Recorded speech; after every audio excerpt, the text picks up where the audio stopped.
સુરત શહેરના ઉત્તરાયણ મોટા વરાછા રોડ પર આવેલ પ્રગતિ આઈટી પાર્ક નજીક ગત તારીખ 11 જુલાઈના રોજ ઉત્તરાયણ વિસ્તારમાં પોતાની પત્નીને જાહેરમાં માર મારનાર પતિ પ્રવીણ ગોળકિયાની ઉત્તરાયણ પોલીસે ધરપકડ કરી લીધી છે. આરોપીએ પોતાની કારમાંથી ઉતરીને અલગ રહેતી પત્નીના વાળ ખેંચી ગાળો આપી અને તેને ઢીકાપાટુનો માર માર્યો હતો. પીડિતા હિરલબેન અને આરોપી પ્રવીણ ગોળકિયાના લગ્ન વર્ષ 2010માં થયા હતા, પરંતુ અણબનાવના કારણે તેઓ 2019થી અલગ રહે છે અને ફેમિલી કોર્ટમાં કેસ પણ પેન્ડિંગ છે. જો કે હુમલા સમયે આરોપીની કારમાં તેની પ્રેમિકા પણ હાજર હતી અને તેણે પણ ભોગ બનનાર મહિલા પર હુમલો કરી ઝાપટો મારી હતી.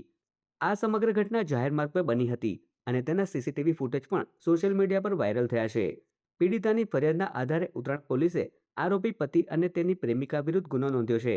પોલીસે ગણતરીના કલાકોમાં જ મુખ્ય આરોપી પતિ પ્રવીણ ગોળકિયાની ધરપકડ કરી કાયદેસરની કાર્યવાહી હાથ ધરી છે.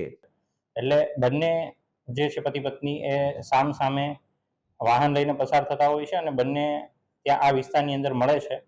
તો એમના કોઈ પારિવારિક કારણોસર એમની જે બોલાચાલી થાય છે અને બોલાચાલીના પરિણામે આવેશમાં આવી અને ઉગ્ર થઈ એમના જે પતિ છે પ્રવીણભાઈ ગોલકિયા એ એમના પત્નીને સાથે બોલાચાલી કરી, ગાળાગાળી કરી અને એમને જે છે એમની સાથે મારામારી કરવા લાગે છે.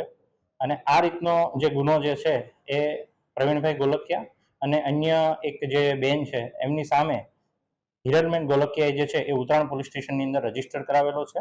એમાં ભારતીય ન્યાય સંહિતાની કલમ 115(2), 296(b), 351(3) અને 54 મુજબનો આ જે ગુનો જે છે એ ઉત્તરાયણ પોલીસ સ્ટેશને રજીસ્ટર કરેલ છે.